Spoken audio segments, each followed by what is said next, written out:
All right, good friends. So, welcome once again. We're proceeding with our concepts of project management. Okay, so we looked at least the four main phases of the project life cycle, and then we also examined the project management institute five phases. So, I mean, they still say the same story. What are the four uh, Guido and Clemens four phases or the five phases by the Project Management Institute. It's still talking about the same concept, okay?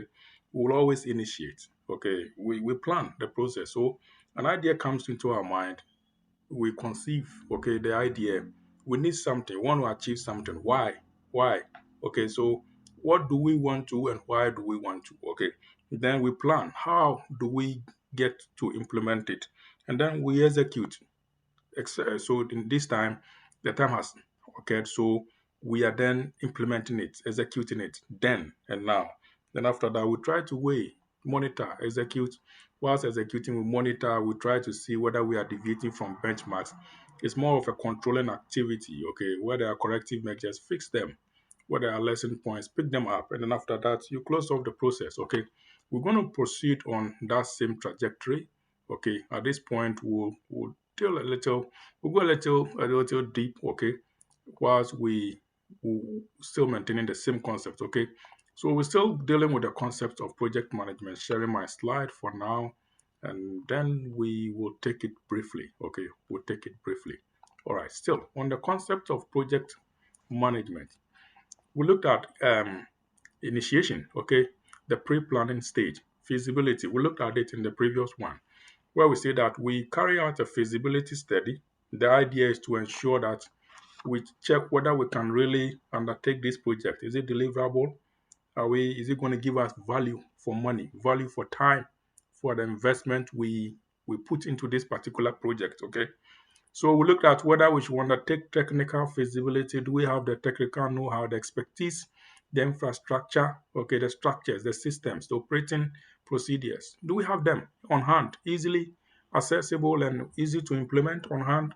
Look at the social implications in terms of staffing, project outcomes. Will it lead to some staff being laid off, any redundancies, any restructuring, any reorganization of the company? Take a look at that, okay? Now we look at the impact on the physical environment, the local community, the reputation of the organization, on the entire system. Okay, will it affect our legitimacy to operate as an organization? Take note of that. Then financial, we do some cost benefit analysis, stock of investment appraisal techniques, budgeting, forecasting, any revenue.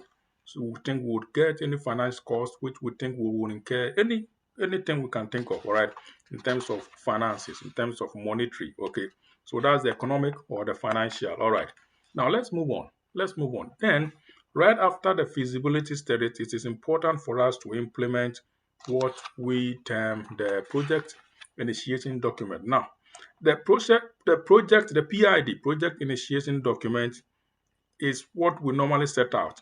Okay, is the main output of the initiation stage. Okay, so it helps us in planning. Okay, there's no set format, so that's what I want to say. The fact that there's no set standard or a specific format or template we have to use.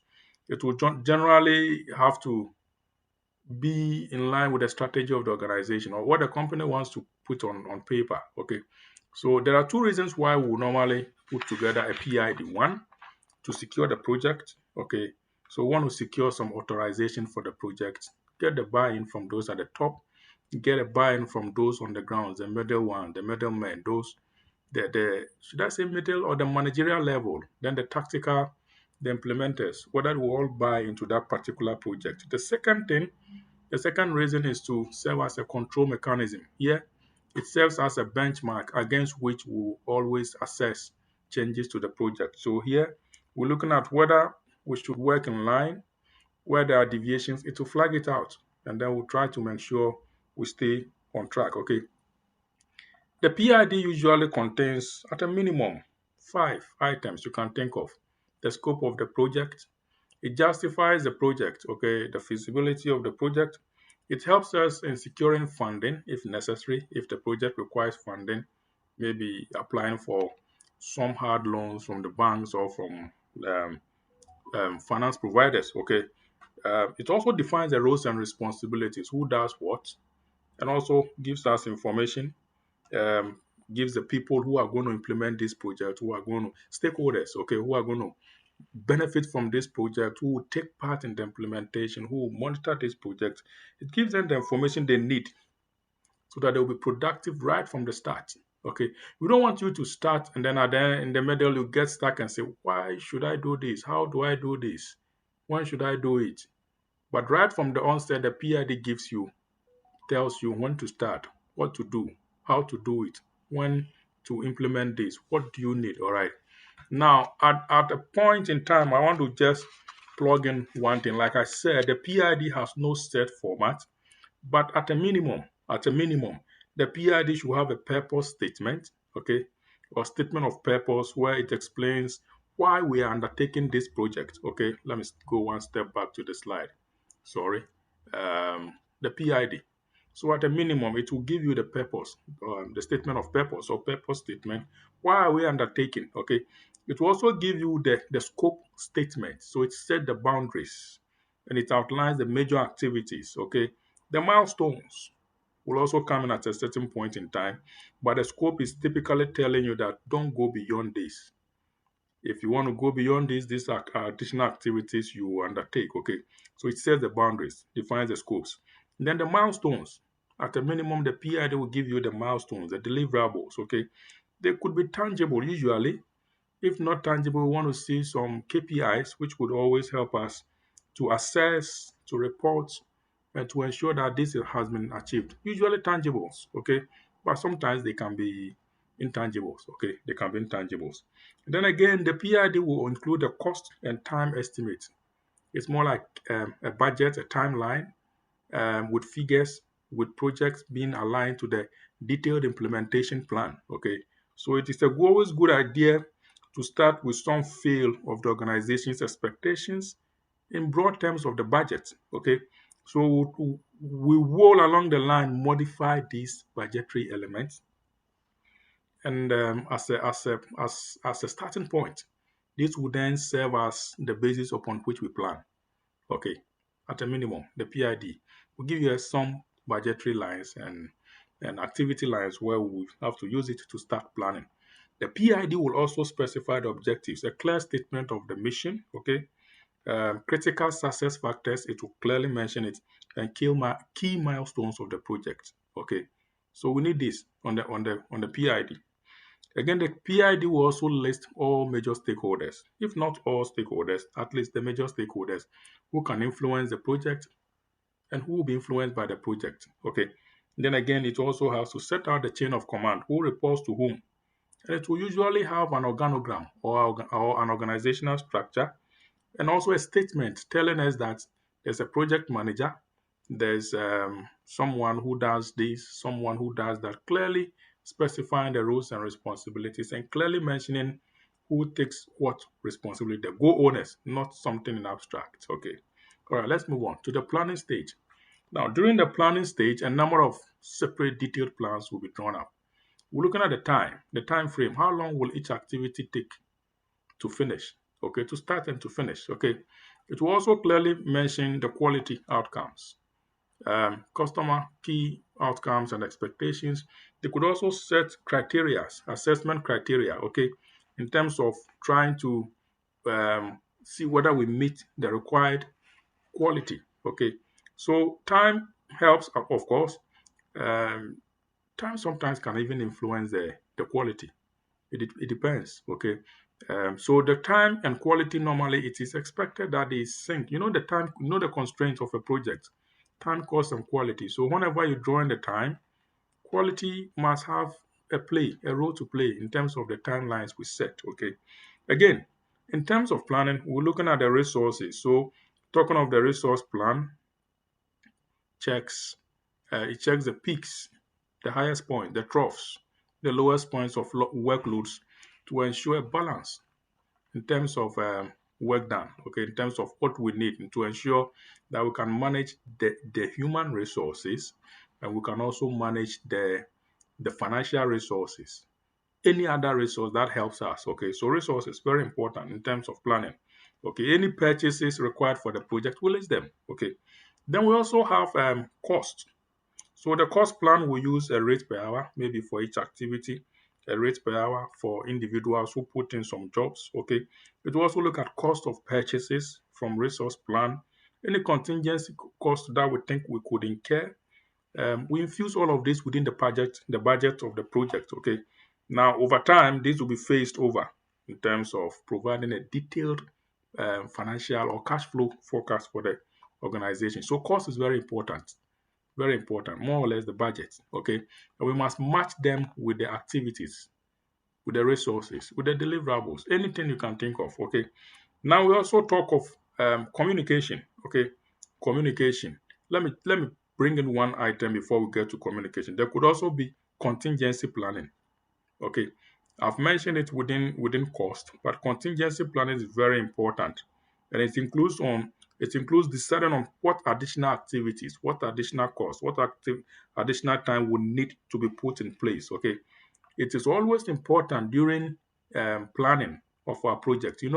Projects have some uncertainties, some risk elements. So it is always important when planning projects to develop a risk register where we will map high or risks, that high risks. I don't want to say high risk, where we will map risks, the likelihood of it occurring against its impact. Okay, so draw a risk register, map them. What is the likelihood of this risk occurring? What is the impact it will have if it should occur? So contingency very important, and then try to allocate this risk reasonably among responsibilities and monitor them. Some of the risks, you cannot escape it. You have to accept it. And that is where you see organizations putting in place plans and measures to whether reduce the risk, to accept the risk, or to transfer the risk, or to avoid the risk altogether. Very important to get a contingency in place. Okay. Then communication, we have to identify key stakeholders, key people in the projects. What are their concerns? How do we manage them? How do we communicate to them? Give them the feedback. What are the planned method of communication we would use? Who will be responsible in communicating these reports or feedbacks to these people? Okay. And deliverables. What are we looking for? When exactly will we deliver? Give the exact detail. Okay. And what has been agreed per the PID. Okay. We must agree these with the users and the sponsors right before we start the project. Planning, very important in terms of deliverables. Okay. Now we always have the project manager who normally is responsible for defining the project objectives. Okay. Now his role also goes beyond just planning the project objective. He sometimes communicates clearly with the customer and then also tries to transmit or disseminate these objectives to the rest of the team. So he's more or less tasked with making clear what a successful project outcome will become. That's it. So he's more into planning. He will define the project. He will define the project clearly with the customer, communicate this to the rest of the team, makes it clear that what do we mean when we talk of a successful project outcome. He must display strong leadership skills, strong coordinating skills, okay, and get everyone involved. Should be a strong team player who could bring everyone on board. And he must first and foremost be a goal owner, but he must also encourage others to own up and pick up the jobs or the roles and responsibilities they've taken. And the idea is that he must ensure there is some commitment to the project. If I know I'm the one responsible for constructing the culverts and ensuring that it doesn't lead to any blockage when there are rains, then I know for sure I'll be held accountable when anything of that nature occurs in the future. That's the project manager. We move on. Now, in terms of executing and controlling, okay, so we've looked at initiation, we have looked at planning, we are talking of the execution and then controlling. So, in terms of before we move on to execution and controlling, I would really ask you that if you take the core text, okay, the 2021 edition, page 334 through to 336, it gives you examples of plans that we could put in place. Okay, It's a lot detailed ones over there. It helps. You could always consult it when you are assigned a project manager role, or even if you are not a project manager role, a project manager on a project. You could also use it as part of a team who is planning or who has been called upon to assess or analyze a project. Okay, you can always use that in terms of planning. Now, execution and controlling, very, very key item. At this point, we must ensure that we are working in line with what the PID has clearly specified. Changes could occur, but if they occur, would they totally throw us off? Or can we manage it and ensure that we don't deviate too much from expectations? Okay, so change control is important. It could arise from within, internally, from the company, or from external sources, and it could be factors that we can or cannot control. Okay, so it is very important to have a change management process in place so that everyone is aware how to manage and to change any change that comes up. Okay, so when a change pops up, it shouldn't be much of a shock. At least we are aware that anything can happen. So let's put this in place and try to fix it. Okay. Again, in terms of executing and controlling, at every stage of the project implementation or the project life cycle, it is important to always try to benchmark it back to the PID. PID is like a baseline, okay, it's like a benchmark. Something would always measure changes carefully, monitor, and then try to mark them against, like a criteria, like a marking scheme. Okay, so we should always try in terms of executing, controlling, match it back to the PID and see whether we are deviating significantly or immaterially, then see what we can do. Okay. Now, a change process is not to stop change, but to ensure that these changes are agreed and communicated to all stakeholders involved before we implement it. That's the main reason for a change process. Okay. There are of course times where the changes could cause us to totally stop the project. In that case, it's beyond our control. But let us make room for contingency. That's why we mentioned the element of planning where we need to put in place contingency plans. All right. Now, I'll end here for the second part of the video, and then we'll take the third part on the concept of project management. Okay. So once again, take the text, and when you take the text, you see quite a good number of items we may have just touched on briefly, especially if you talk of the change process. There is some configuration. There are some items we need to include in terms of the change process. Okay, authorization for changes, method for prioritizing changes, agreement of a change budget, and recording these changes and communicating these changes to those who are charged with governance of the project. All right, friends, I'll leave it here and we'll meet in the next session. Thanks for now. Bye.